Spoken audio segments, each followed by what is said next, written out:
And our wives communicate to connect. That one of the primary ways women build trust in a relationship is they connect their life to people they think are important. So if your wife thinks you are important, she wants her life connected to you. That's why she shares with you what she thinks and what she feels and what she did, and what she thought about doing but didn't do, what her mom had to say about it, what her sister had to say about it, how she'd do it differently next time, what she thought about what the people were wearing while she was talking to them. And she isn't looking for input on all of that. She's connecting her life to you.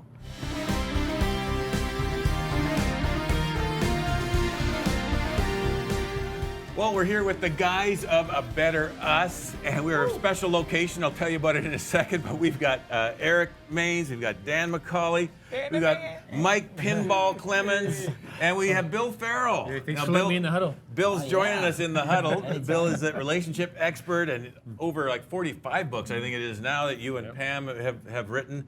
And You've written 45? I don't know if I've read 45 books.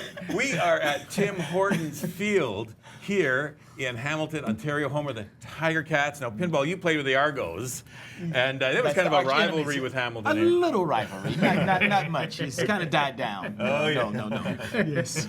But also housed here at the stadium is the Canadian Football Hall of Fame.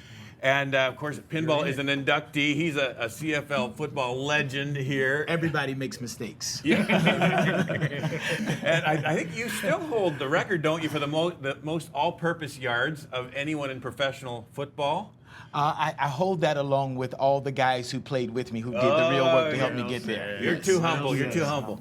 But that's and that includes Canada and the NFL as well. All-purpose yards is like, what, 20-some thousand yards? Yeah, something like who's that. Counting, Yes, eh? yeah. But anyway, and so this is a special place to be for the Huddle, because the Huddle is a place Pinball would know best than anyone, where the guys they get their heads together and they try to figure out how are we going to move the ball down the field. And so we all want to make progress in life, especially in our marriages. And that's what A Better Us is all about. How do we become a better us? So this is kind of getting our heads together, just as guys. You know, the gals did their thing, their Just Us Girls segment. So this is our Huddle segment with the guys. And we're going to talk about some of the issues that men really need to maybe wake up to. One of the biggest areas, in marriage is this whole idea of communication. And women, that's one of their biggest needs. What'd you say? Communication. No, okay, right, got it. Hey, I'm not listening. Right there. But a dad joke, Eric sells that. But often we're not on the same page, Bill, when it comes to communication. We kind of are speaking different, even languages, it seems, sometimes. So help, kick us off here on this topic. And I just want to say to everybody as we start, to the men out there, you are not bad communicators. We hear it all the time. We're bad communicators. It's not true. The issue is we're different communicators. Like, we communicate just fine at work. We communicate well in our friendships. But marriage operates at a different level, because marriage is the only relationship where you share everything.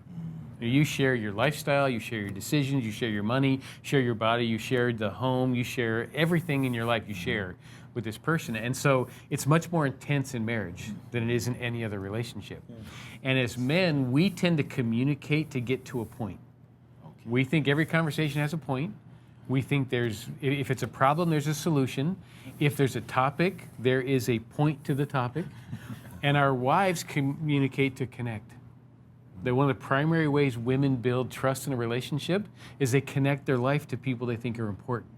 So if your wife thinks you are important, she wants her life connected to you. That's why she shares with you what she thinks and what she feels and what she did and what she thought about doing but didn't do, what her mom had to say about it, what her sister had to say about it, how she'd do it differently next time, what she thought about what the people were wearing while she was talking to them. And she isn't looking for input on all of that. She's connecting her life to you. Because when enough of her life gets connected to you, there's like a switch that turns on, and you become a trustworthy person in her heart. And we get impatient with the process.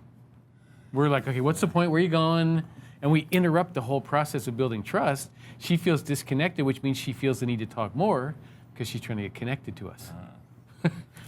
So we're at different wavelengths, kind of. Very much right? so.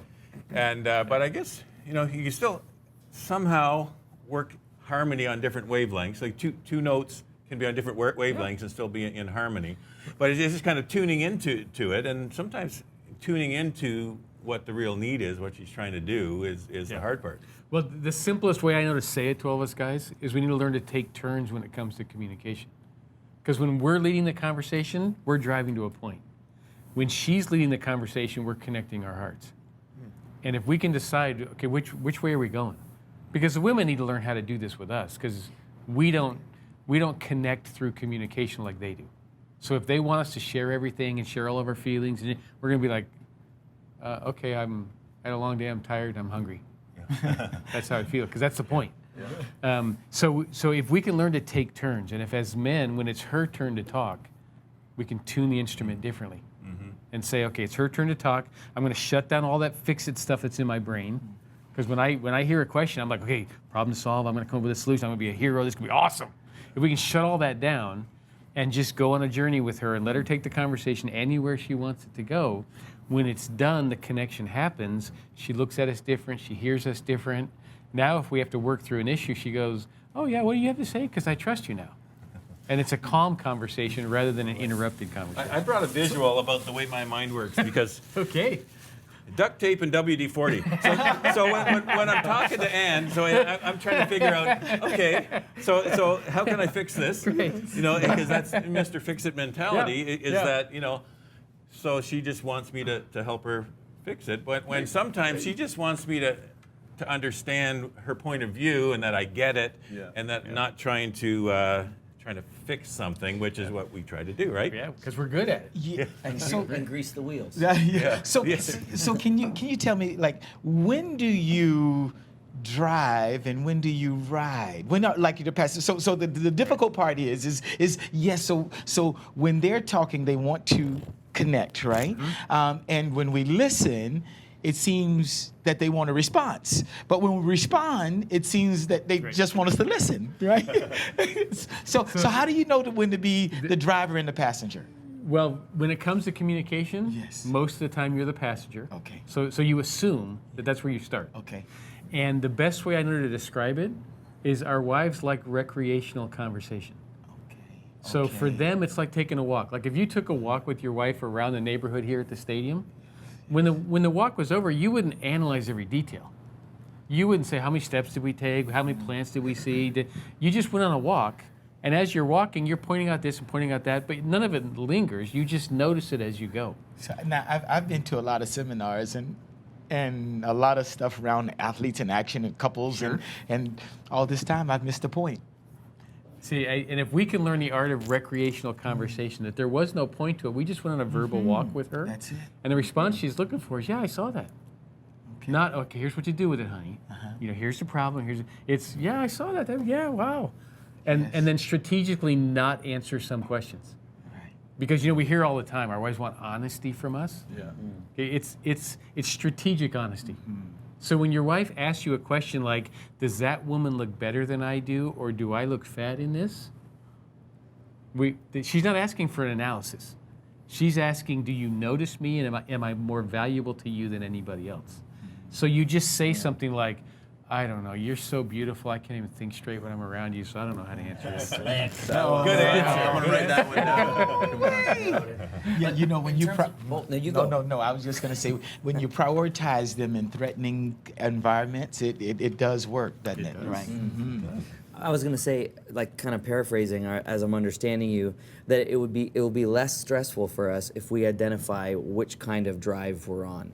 So if it's us, we're on a highway to a destination, but for them, it's a Sunday drive, looking at the foliage and talking about the nice house up there and the color of the shutters and whatever. So we understand. Okay, this is, or even taking turns. You're saying this is we're gonna get on the highway to a destination here, or I'm gonna go on the scenic Sunday drive with her and let her point out the scenery on the way. But knowing which one it is. But to borrow your analogy, when we're going on a destination drive, I tell Pam ahead of time. Right. So she knows. Because she needs to know as well. Yeah, It's not 'cause just I'm about in us problem-solving knowing. mode, I both need to us be to on get the same there. page. Yeah.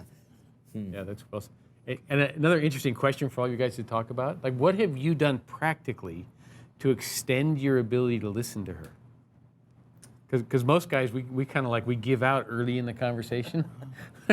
So what have you done to Yeah, extend I'm your... working on that too. But on that, one thing Kara loves to do, and it's not that it's a pet peeve or anything, it's just that I'm not the greatest at it at either, is she likes to debrief after everything we do. So we'll be at work together, and we'll be like, we handled this situation, and I feel like I did a good job handling that, and then we'd be in the car driving home, and then she'd be like, so how did you feel during that? And I'm just like, well, you saw what I did. I did this. I said this to this person, and then it was solved. She's like, okay, yeah, but how did it make you feel? Like, what are your thoughts and emotions on this? And so I've actually had to, what you're saying, I've had to be intentional about sharing my emotions in certain times because that's what she wants to hear. She wants me to communicate my emotions, which is not my natural instinct to do. Okay, so now another question. What happens when she won't talk? What have I done at that point? Because you probably guess I'm the talker, and so what happens? So I'm going to throw it to the guys, let them give their input, and then I'll share my opinion on what's happening. So what do you guys think when you get the silent that? When she stops talking, she's either unconscious or eating. I don't know. But are you taking your conversations for the Sunday drive, or you're still on the highway though, right? Even though you're the one. I'm talking about it anytime, right? Sometimes I invite her participation in the conversation, and she doesn't necessarily accept my invitation. It's not rude or anything. It's just she doesn't talk as much as I do. Probably what's happened Yes. is she's concluded you're not curious. You're now going to be an analyzer. Okay. So she doesn't want to be figured out. She doesn't want to. She doesn't want to share and have you like point out all the good and bad. You've lost curiosity. And I have found that when it comes to marriage communication, curiosity is the key, because the reality is God made us very different. Like we're all made in the image of God, but part of the image of God gets reflected through women. Part of the image of God gets reflected through men, and we don't understand the other half of the image of God that's in our wives. So if we lose curiosity, we lose connection, and she'll let us know when we've lost connection. Okay, you're pretty good at this. Can we do a little stem cell thing? Yes. If you'll give me your speed. Yes. I think what I've taken from this is if we take the time to let her debrief a little more, we're more apt to debrief. Oh, debrief. Oh, okay. Okay. New song coming on. Okay. The light is going on. What am I supposed to do here? I was surprised how long that took. Well, I've heard it said, you know, Ann and I, more recently, we're kind of focused on this marriage ministry, and so I was doing some reading, and I came across a phrase, and I had to say to Ann, is this really true? It said that open and honest communication for a woman has the same effect on her that sex has on a man. And that kind of blew my mind. I thought, oh my goodness, so this must be really important to her. And that kind of woke me up to that, you know, don't just do the WD-40 and duct tape response, but she really needs this, and it's one of her top needs.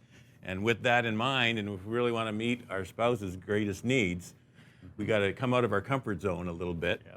Even when we don't feel like it, and not just have the one-word answers, which I tend, it's more comfortable for me just to say a quick answer, but she likes to elaborate a little bit.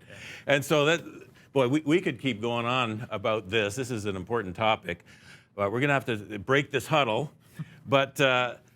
But I think we've probably broken some stereotypes with women, seeing a bunch of guys talking, about our feelings and about open emotions and stuff. And so this is some good stuff. So we hope you'll stay tuned for more Better Us coming up. But this is the Huddle segment, and so we got to do the ready, break. Okay.